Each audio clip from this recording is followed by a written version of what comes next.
Usually think the NBA Twitter has a pretty good feel for the NBA, but this Bradley Beal deal has shown that that's not always the case, because the Suns traded Chris Paul, who just came off arguably his worst season as a pro and is ancient, Landry Shamet, who is an okay but not very good bench player and doesn't really have a role without Monty Williams force feeding him minutes, some seconds, which basically never have value in the NBA, and some pick swaps when the Wizards are entering a full rebuild. So I'm guessing the Wizard picks are going to be better than the Suns picks, considering the Suns have two superstar level players and now a star level player in Bradley Beal as well. Not to mention they still have DeAndre Ayton. So what does that all mean? It means the Suns fleeced the Wizards. The Suns were able to make this deal because the no trade clause Bradley Beal had was a real hindrance in trading him. I don't understand. I think that's like a pretty simple thing to comprehend, but a lot of people are missing that this is not at all what Beal was worth. Beal has not been great his past two seasons, but he is still a far better player than what Chris Paul is at this point. And again, Paul was the meat of this deal. Suns are about to get Jordan Goodwin as well, who is a really solid defender and is not much worse of an offensive player than Landry Shamet is. So that's like an upgrade over Shamet as well. So just in case there was any doubt on who the better player is, here are the stats for Beal and Paul in last season, which, mind you, this was a down year for Beal, and it was a down year for Paul as well, but I happen to think it's a lot more sustainable to have a down year when you're really aging than it is when, I believe, Beal is 29, so he is still in the prime of his career. So I'm guessing we can agree on the fact that Beal is a lot better than Paul at this point. And with that said, what else gets in the way of this being a slam dunk then for the Suns? And mind you, I think this is actually a pretty good move for the Wizards because they at least got something in cap relief moving forward out of this deal, and a sort of asset they can move in Chris Paul, which maybe brings them in something. But I want to focus on the Suns here because that's really the talking point out of this entire move. What gets in the way of this just being great for the Suns? Well, one person that I think is great in general, but is sort of missing the mark with this move, is Rusty Buckets.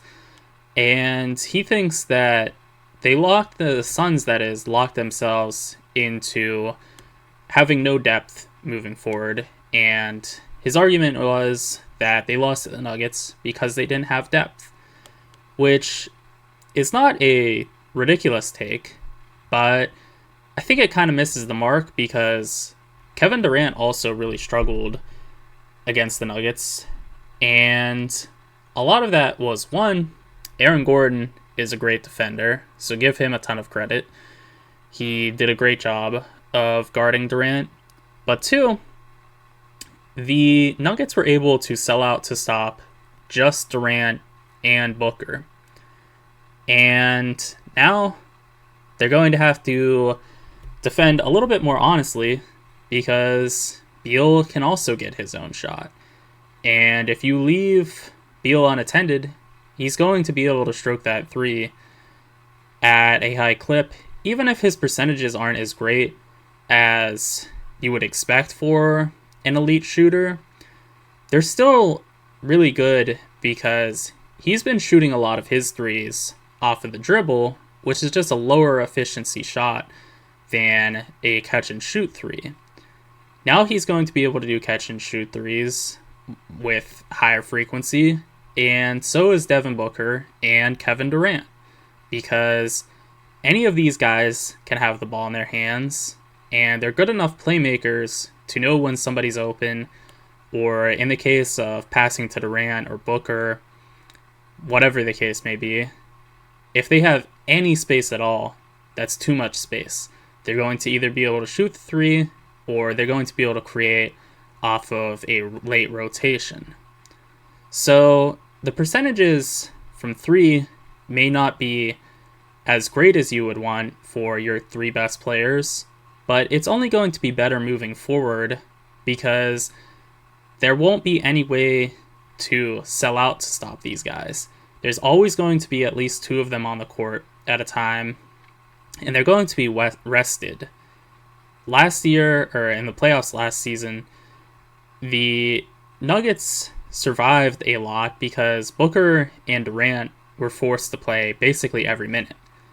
Now they're going to be able to get rest because Beal can offset their minutes. I think this move really benefits them moving forward because now they are the prime destination for vet minimum free agents, which doesn't sound ideal to fill out your roster almost entirely with minimum contracts, but you can really do worse than high-end vet minimum guys, because that really gives you a lot of liberties to decide exactly what you're going to desire in filling out your roster, which is going to be primarily guys that can shoot and guys that are going to be primary defenders as well, because Durant is a really good help defender, but he's not going to be somebody you want to be a primary defender on elite players. So someone like Torrey Craig will make a lot of sense. I think he may be too expensive. I don't know if they can get him on the minimum, but somebody like him that can just defend is going to be great. And they already have a nice backup caliber point guard in Cameron Payne, so they have some foundation in place. I really think they just need to get two vet minimum guys and then trade DeAndre Ayton for another two solid players, which is really not an absurd ask because Ayton, even after really disappointing in the playoffs this past year, is in that sort of third tier of center where Embiid and Jokic are the first tier, Sabonis is that second tier, and I would say Bam as well is in that second tier. And then you get to Ayton as like the third tier of center. So that's a ton of value to be able to move and round out the roster that way.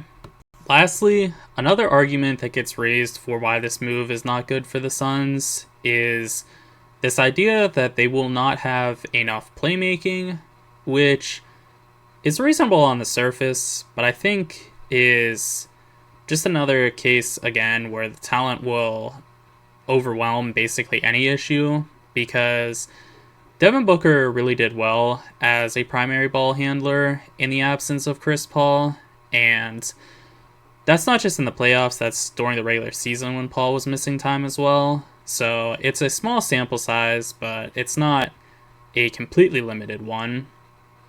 And I think when you just watch him play, you see that Booker does have the necessary skills to be a point guard-like player, as he makes the right play basically every time, and he can even make the advanced plays as well, where he can pass to somebody that's not glaringly open, but maybe has good leverage on his defender, and that's the type of stuff that the true point guard players are making, and that's something that Booker is doing now with increasing regularity. And I really think this is a case where the playmaking by committee will work, because Booker can get you, I'm going to say, about 7 assists now in his increased ball handling role. Beal can get you about 5, and Durant can also get you about 5. So together you add that up, and that's a lot of the playmaking you need right there. If they can get another ball handler, that's just gravy.